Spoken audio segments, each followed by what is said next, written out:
पारंपरिक हस्तशिल्प और उद्योग के लिए कोई प्रोत्साहन नहीं। पांडे जी, आप तो इतने बुजुर्ग हैं, इतने वरिष्ठ हैं, और आपने देखा होगा उत्तर प्रदेश सूक्ष्म लघु मध्यम उद्यम का एक क्लस्टर रहा है, हर जनपद में रहा है, हर जनपद में रहा है, बहुत समृद्ध रहा है यूपी इससे। लेकिन यह हतोत्साहित होकर के एकदम मरणासन हो गया था। और 8 वर्ष में जो हुआ है, 8 वर्ष में 1947 से 2017 तक कुल 14,169 कारखाने प्रदेश के अंदर रजिस्टर्ड थे, 14,169। और आज पिछले 8 वर्ष में 27,295 कारखाने उत्तर प्रदेश के अंदर रजिस्टर्ड हैं। क्या यह निवेश नहीं हुआ है? हमने 45 लाख करोड़ रुपए के निवेश को आमंत्रित किया। हमारे एमओयू हुए हैं जिनमें 15 लाख को हमने ग्राउंड ब्रेकिंग भी कराया है, जमीनी धरातल पर उतारा है। इसके माध्यम से 60 लाख युवाओं को प्रदेश के अंदर ही रोजगार भी मिला है।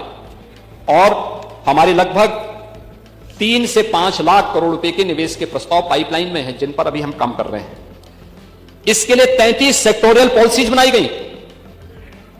1 डिस्ट्रिक्ट 1 प्रोडक्ट के माध्यम से उत्तर प्रदेश की परंपरागत उद्यम को प्रोत्साहित किया गया, उसको टेक्नोलॉजी के साथ जोड़ा गया, उसको डिजाइन के साथ जोड़ा गया, उसको पैकेजिंग के साथ जोड़ा गया, मार्केट लिंक किया गया, एक्सपोर्ट के साथ जोड़ा गया।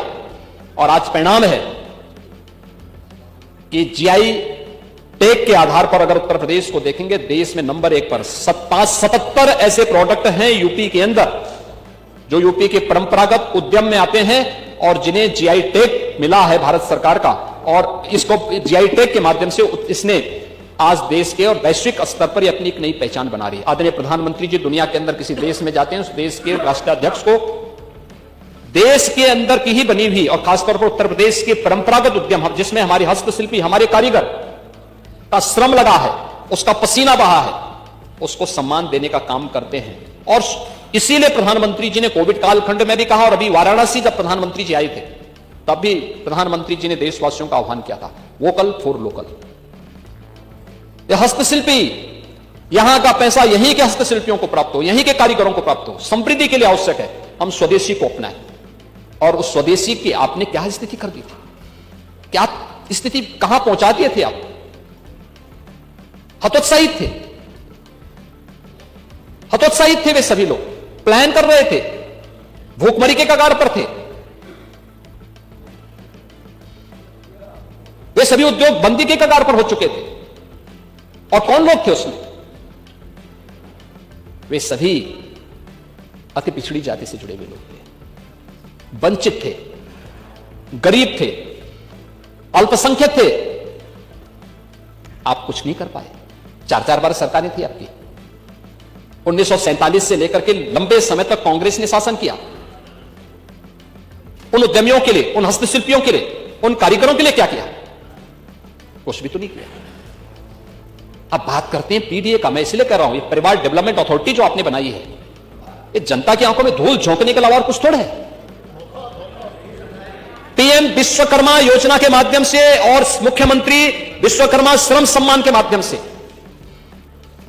पिछले 8 वर्ष में गांव का मोची हो, गांव का धोबी हो, गांव का नाव हो, गांव का कारपेंटर हो, गांव का राजमिस्त्री हो, गांव का कुम्हार हो, गांव का कोई भी व्यक्ति हो, उसके एक निश्चित ट्रेनिंग, टूल किट, बैंक से लिंक करना और उसको फिर से स्वावलंबन के पथ पर अग्रसर करने का काम एक डबल इंजन की सरकार ने किया है। और इस पर लगातार कार्य कर रहे हैं।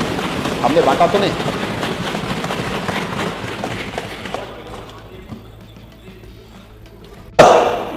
और प्रतीकों का भी सम्मान करती है और अत्याधुनिक विकास पे भी ध्यान देती है। ये सपना आपका सपना ही रहेगा। मुझे, आपका नाम माता प्रसाद पांडे है, लेकिन मैं पंडित श्यामनारायण पांडे की एक पंक्तियों को मैं पढ़ूंगा आपके सामने।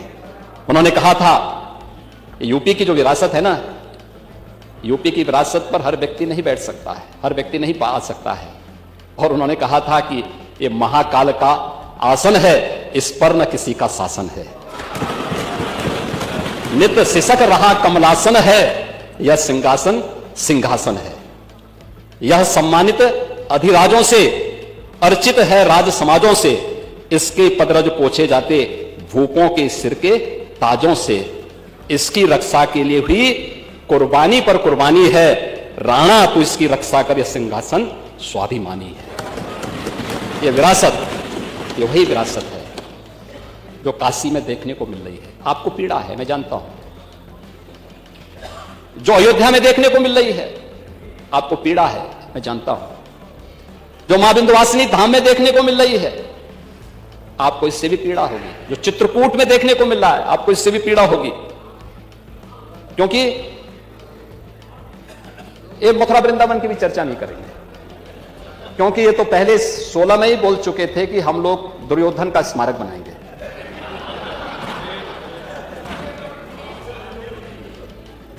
महोदय, कृषि क्षेत्र में ही कौशांबी में, चंदौली में, सहारनपुर में, लखनऊ, हापुड़, कुशीनगर में हमारे पास उत्तर प्रदेश के अंदर 9 क्लाइमेटिक जोन है।